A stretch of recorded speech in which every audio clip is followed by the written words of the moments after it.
Okay, ladies and gentlemen, here's the thing. If you don't have it, you've got to go there. You can just search anywhere. Amazon.com is a really great source for Rabbi Singer's 2-volume book set. If you don't have it, you need it. There's audio available at his website. If you're reading these books without the audio, you are completely doing it wrong.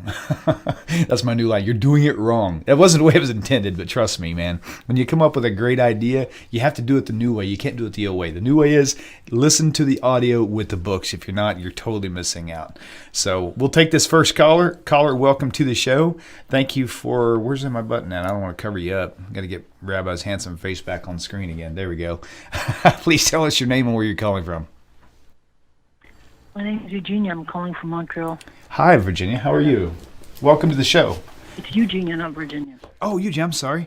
Please tell us, Rabbi, what's your question? My question is regarding conversion. I've been trying to convert now for a while. I moved into a Jewish community. I talked to the rabbi before high holidays about conversion. I was told to see him in November, and every time I've tried to call or meet with him, he kind of avoids me.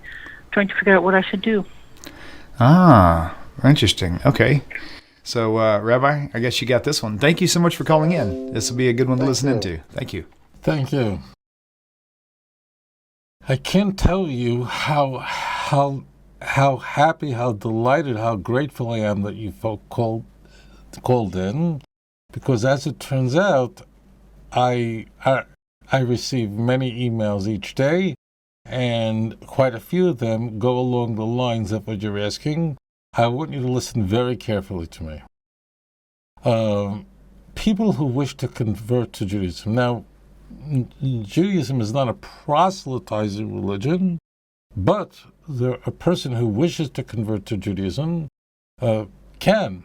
And it's not simple if you're doing it according to Jewish law. But if a person is committed to conversion, then you should pursue it with all your heart. But realize it's a lifelong commitment, and it cannot be undone. So, and there's much at stake. But if you wish to convert, you should. Here's the key point. Listen very carefully. I know a few Orthodox rabbis will be angry at me, maybe not. I don't know. But I'm going to tell you exactly what to do. Stop calling the rabbi. I don't mean you. You're a child. I don't mean you personally. I'm saying to every person in this predicament, stop calling the rabbi and asking to set up a meeting. Stop writing the rabbi and sending him an email saying I'm interested in converting. Some rabbis might respond, but a rabbi gets emails and messages from here to the ceiling. And synagogues generally are set up to serve the Jewish community, and converting non-Jews is not a priority, and the rabbi doesn't know who you are. So this is what I want you to do, okay? First find an Orthodox synagogue. If you wish to convert or you're considering conversion, you should find an Orthodox synagogue where you're comfortable. No, not every rabbi hits the sweet spot. Not every community is exactly right for you. Some are more like this. Let's find the right one. Don't call, don't write emails, and don't ask for permission. Don't. You have to just show up. This is especially true in the U.S. and Canada. I know in Europe, certainly in Southeast Asia, there are, in other parts of the world, there are security concerns. But in North America, where you're from, it's not a problem. Just go and attend a service. Get yourself an art scroll sitter. Listen to everything I'm telling you to do. Learn about the prayers and just go and meet people.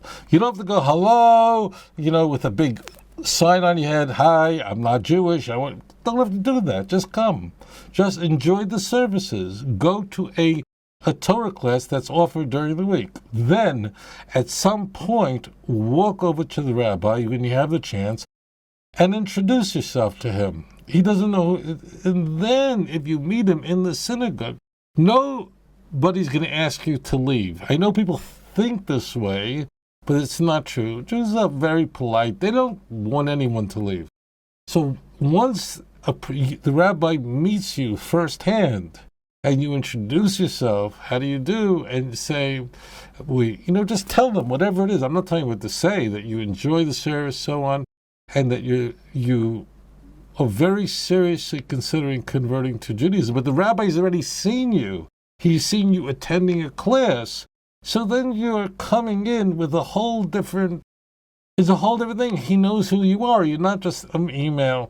You're not just because synagogues I say to you, are not set up for conversion. That's not the purpose of it. The synagogue is there. I'm going to sneeze. The synagogue is there to... God bless me. Thank you. You're welcome. Don't mention it. I won't. Okay. Synagogues are there to serve the Jewish community. Now, there are many people who do seek to convert. There's an enormous number. So what I'm saying to you, stop with your emails. I'm talking to you straight. Stop with your emails. Stop with the phone calls. Stop setting up meetings. Go. Just go. Sit down in the back. Listen to the service. You might feel a little lost. Go on YouTube. Watch how a Orthodox service unfolds. Get an art scroll sitter with maybe a transliteration with the commentaries. You understand what's being said. Attend a Bible class, a teaching, and then introduce yourself. Maybe meet someone who will then introduce you to the rabbi, and then you're coming from a whole different. A whole different position. Now you've met the rabbi. He sees who you are. Because rabbis, frankly, get so many emails every day.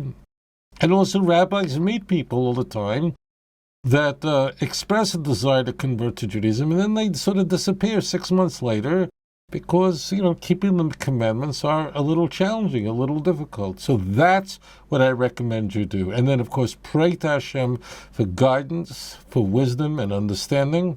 Give charity, give to the poor. The heavens are open to anyone who does this. And then Hashem will, please God, step into your life.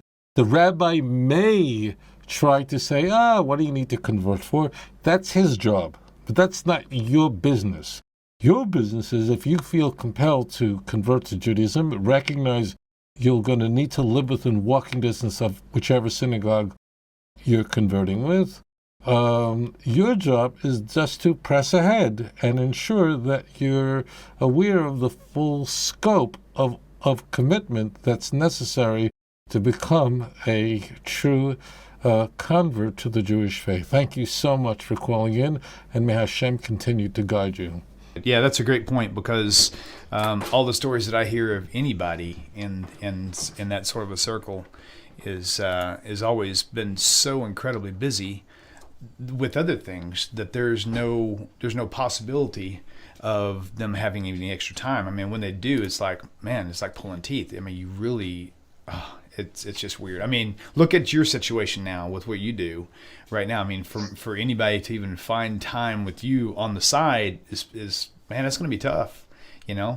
So imagine in another situation with someone else. You just got to kind of be forgiving but be persistent, like Rabbi said. A rabbi receives every day receives so many requests about conversion. Inquires, the rabbi doesn't know who this is, what is the family circumstance, how committed, how serious, how this. So therefore, it's very important, just go. Just go. You don't need permission. Just go to a synagogue. And the problem, I think, is